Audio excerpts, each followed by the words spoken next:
Alhamdulillahillazi hamdan katsiran thayyiban mubarakan fih. Ashhadu an la ilaha illallah wahdahu la syarikalah wa ashhadu anna Muhammadan abduhu wa rasuluh man la nabiyya ba'dah. Allahumma fassalli wa sallim wa barik ala sayyidina wa nabiyyina wa habibina wa safi'ina wa zuhrina wa maulana wa mustafa sayyiduna Muhammadur Rasulullah sallallahu alaihi wasallam. Ya ayyuhal hadirun ittaqullah haqqa tuqatih wa la tamutunna illa wa antum muslimun. Allahumma salli wa sallim wa barik ala sayyidina wa nabiyyina. Assalamu alayka ya Rasulullah, assalamu alayka ya Habibullah. Qala ta'ala fi kitabihil karim, a'udzu billahi minasy syaithanir rajim. Bismillahirrahmanirrahim.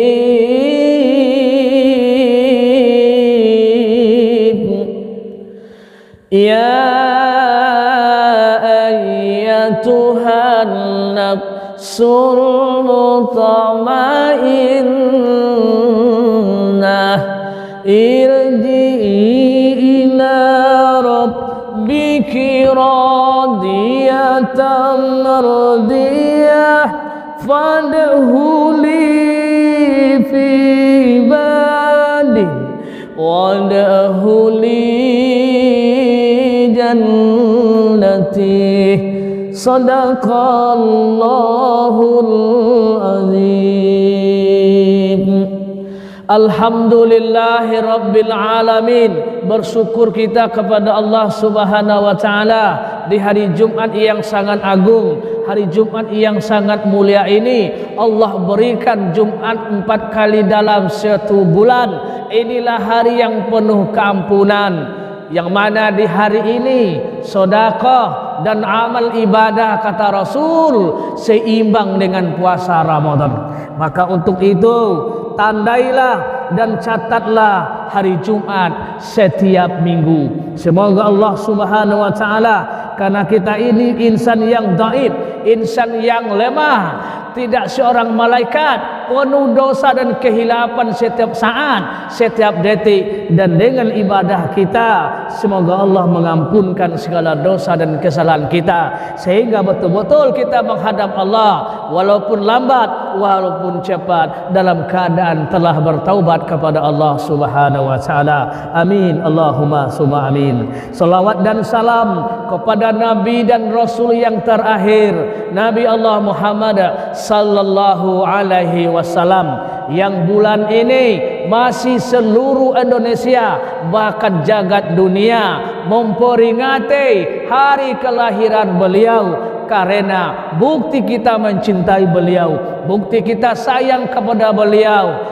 Maka ulang-ulanglah sejarah tentang beliau, karena dengan izin Allah subhanahu wa ta'ala munculnya, hadirnya Nabi Allah Muhammad sallallahu alaihi wasallam di bumi ini suri tauladan untuk kita bersama, dan kehadirannya ke bumi ini mengikis habis penyakit syirik dari akar-akarnya dan mengajak umat manusia dengan satu tujuan, yaitu ridha Allah dan surganya Allah, dan mengajak manusia dengan satu kitab suci Al-Quran, yaitu Al-Quranul Karim. Semoga dengan selawat setiap saat, setiap hari, dan juga keistimewaan Allah berikan untuk umat Nabi Allah Muhammad sallallahu alaihi wasallam. Salawat di hari Jumat untuk beliau Allah balas 10 kali. Maka sebelum jam 6 nanti masih hari Jumat, banyak-banyaklah bersolawat kepada Nabi Allah Muhammad sallallahu alaihi wasallam. Karena dalam satu riwayat kata guru-guru kita, serombongan manusia di yaumil mahsyar masuk surga tanpa hisab, maka para malaikat heran kepada mereka itu.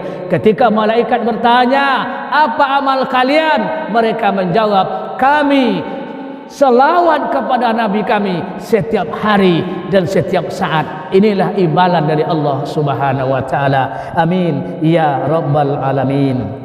Hadirin jemaah Jumat yang dimuliakan Allah Subhanahu wa taala, Kementerian Agama Republik Indonesia cabang Kecamatan Kampar hari ini membuat judul khutbah se-Kecamatan Kampar dan Tambang, yaitu keutamaan sedekah di tanggal 28 bulan 10 2022 bersamaan 2 Rabiul Akhir 1444 Hijriah.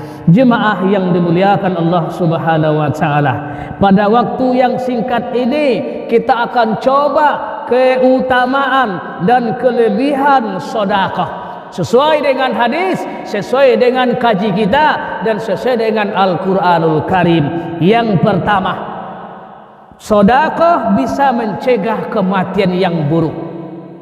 Kami ulangi lagi, sedekah bisa mencegah kematian yang buruk.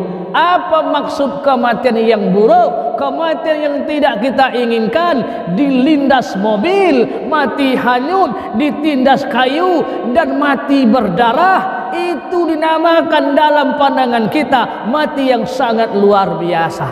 Maka untuk itu perbanyaklah sedekah, karena sedekah itu bisa menjauhkan kematian yang jelek. Salah satu bukti, rombongan mobil berangkat menuju kota. Pada saat itu salah seorang ibu-ibu memberi sedekah sumbangan kepada fakir miskin dan orang-orang yang minta sedekah untuk pembangunan masjid. Dan ukuran mobil itu akan ditabrak oleh mobil besar karena sedekah tadi selamat dari kematian. Maka untuk itu kepada kita semua, jangan berjahit saku kita, karena sedekah itu adalah bisa menolak kematian. Dan sesungguhnya yang kita sedekahkan itu juga bukan milik kita, tetapi titipan dari Allah Subhanahu wa taala. Yang kedua, hadirin jemaah yang dimuliakan Allah Subhanahu wa taala, sedekah bisa meredamkan murkanya Allah. Begitu marahnya Allah dengan kita karena kita orang-orang yang telah melanggar hukum-hukum Allah. Namun solusinya ada dalam agama. Allah Subhanahu wa taala apa katanya? Murka saya dengan kalian, tapi lebih besar rahmatmu, lebih rahmat besarku untuk kalian semua. Karena sayang Allah itu umpama seorang ibu kepada anaknya. Walaupun anak diusir oleh seorang ibu, tapi ibu tidak akan sampai hatinya, tetap akan mencari anak yang diusir tadi. Begitulah sayangnya Allah Subhanahu wa taala dengan kita. Makanya sesuai dengan hadis Nabi Allah Muhammad sallallahu alaihi wasallam, sadaqatus sirri tudfi'u wadabar rabbi wa sadaqatul aniyati junnatu minan nar. Bahwasanya Rasulullah sallallahu alaihi wasallam bersabda, sedekah sirri itu sedekah secara sembunyi-sembunyi, sedekah secara rahasia memadamkan murkanya Allah, dan sedekah secara terang-terangan merupakan perisai dari api neraka. Jadi dua sedekah yang dianjurkan, secara siri, sembunyi-sembunyi orang tak tahu, dan secara nyata diumumkan untuk memancing para orang-orang dermawan.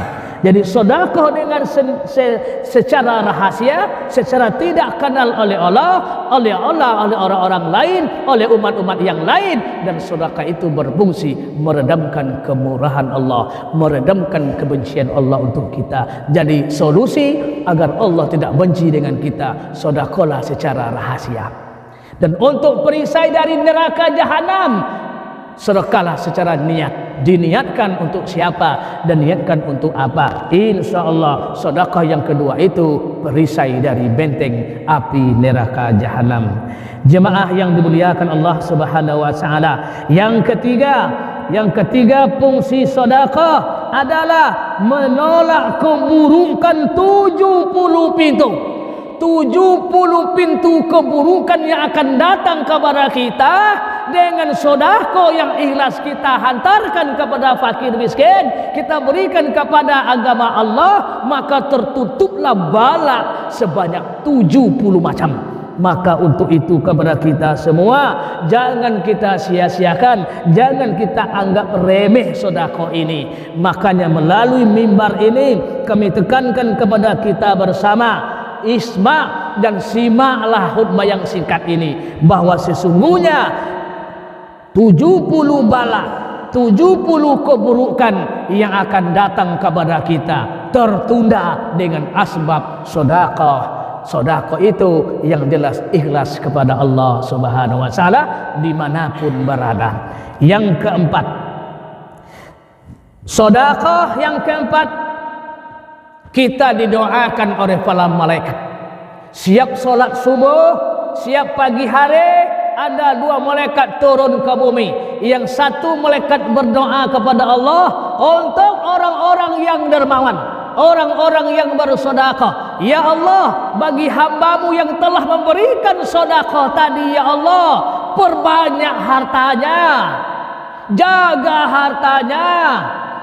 Dan doa malaikat yang kedua, ya Allah, rugikan, bangkrutkan hamba Allah itu karena dia pelit, karena dia enggan memberikan sedekah, karena harta yang berlipat ganda yang kau turunkan kepadamu dia enggan untuk berinfak dan bersedekah. Maka malaikat yang kedua berdoa, apa kata malaikat? Bangkrutkan dia ya Allah. Itu doa malaikat setiap pagi. Maka untuk itu jangan kita mau didoakan oleh malaikat yang kedua, mau kita doakan oleh malaikat yang pertama dengan catatan infak dan sedekah. Saudaraku, jemaahku yang dimuliakan Allah Subhanahu wa taala. Kemudian yang kelima, sedekah bisa menolak bala.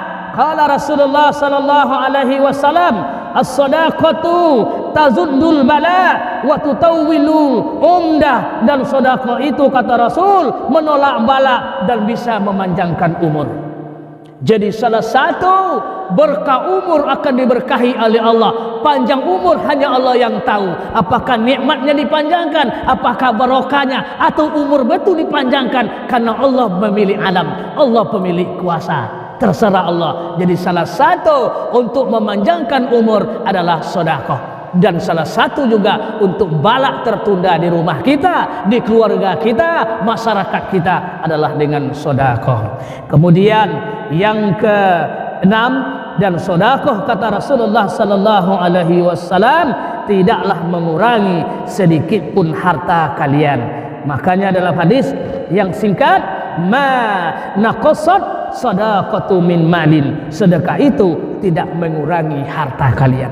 Jangan dianggap memberikan harta itu, memberikan uang, memberikan materi kepada fakir dan miskin, berkurang harta kita. Salah. Malahan kata Allah Subhanahu wa taala, dan diungkapkan juga dalam hadis Nabi Allah Muhammad sallallahu alaihi wasallam, sedekah yang kamu berikan itu sedikit pun tidak mengurangi harta, malahan memancing harta yang akan datang. Maka salah satu syarat untuk harta itu datang kembali, rezeki itu datang kembali, pancinglah dengan sedekah. Dan yang terakhir kata Rasulullah sallallahu alaihi wasallam, hikmah dan manfaat sedekah memadamkan api neraka jahanam. Allahu akbar. Di yaumil mahsyar, di dalam kubur sudah ada api neraka. Maka Rasulullah sallallahu alaihi wasallam, umatku, berdoalah kalian kepada Rabb dengan azab kubur. Tahukah kalian semua bahawa pertama yang meredamkan siksa kubur adalah sedekah? Maka untuk itu kepada kita semua, orang-orang yang tahu dengan hadis ini, orang-orang yang mendengar kajian-kajian ini, mulai sejak mendengar kajian ini, dia tidak sayang harta. Dia tidak sayang harta lagi. Dia impakkan kemana-mana karena dia tahu harta saya akan membawa saya, menyelamatkan saya di yaumil mahsyar. Hadirin jemaah yang dimuliakan Allah Subhanahu wa taala, alangkah sedihnya hari ini. Sawit luas, getah luas, harta benda banyak, umroh pun tak pernah pergi, jangankan haji.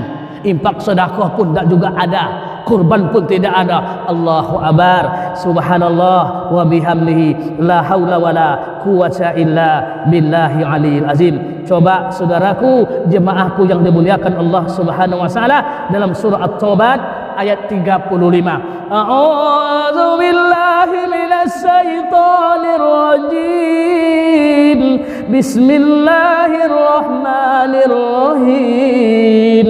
Yauma yuhma 'alaiha fi nari jahannam fatukwa biha jaba'uhum wa junubuhum wa zuruhum hadza ma kanatkum li anfusikum fadzuqu ma kuntum taknizun. Terjemahannya, ingatlah pada hari ketika emas, ketika perak dipanaskan dalam neraka jahanam, lalu dengan itu disetrika dahi mereka, lambung mereka dan punggung mereka, seraya dikatakan kepada mereka, inilah harta bendamu di dunia yang saat itu kamu menyimpannya, kamu tidak mau mengeluarkan sedikit pun harta bendamu, sedekah emas, sedekah perak, sedekah buah-buahan, sedekah duit, kamu simpan duit itu selama masa di dunia.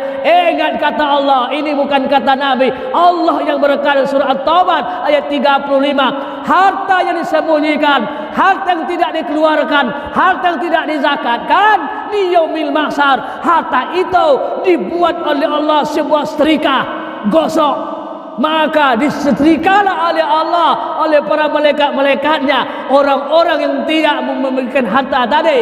Yang pertama, dahi dan lambungnya oleh harta dia sendiri. Maka untuk itu jangan sampai harta menganiaya kita di yaumil mahsyar.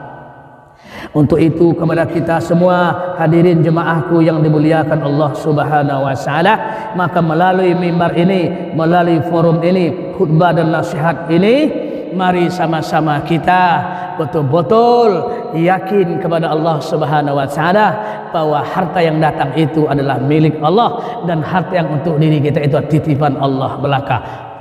Semudah membalikkan telapak tangan kalau Allah berkehendak. Maka untuk itu ketika kita ada duit, ingat, la in syakartum la azidannakum wa la in kafartum inna azabi lasyadid, bahwa sesungguhnya Allah Subhanahu wa taala telah mencanangkan, siapa yang bersyukur dengan nikmatku aku tambah, tapi ingat, yang kufur dengan nikmatku aku datangkan azab yang sangat pedih. Saudaraku, jemaahku yang dimuliakan Allah Subhanahu wa taala, dengan kesimpulan, mari kita jadikan harta baik di dunia menolong kita dan di akhirat menolong kita. Fungsi harta menjadi ketenangan batin, bukan menjadi sengsara batin. Kami ulangi lagi, fungsi harta untuk menjadi ketenangan batin, tidak menjadi sengsara batin. Demikian, semoga Allah Subhanahu wa taala selalu memberikan hidayah dan petunjuk kepada kita, karena kita insan yang bodoh, karena kita insan yang tidak tahu apa-apa. Kalau Allah tidak memberikan bimbingan, pasti kita akan tersesat di jalannya. Ya Allah ya Rahman, semoga Engkau mengampunkan segala dosa dan kesalahan kami ya Allah, dan merahmati kami dan mewafatkan kami dalam keadaan husnul khatimah. Fa'tabiru ya ulil albab la'allakum tuflihun.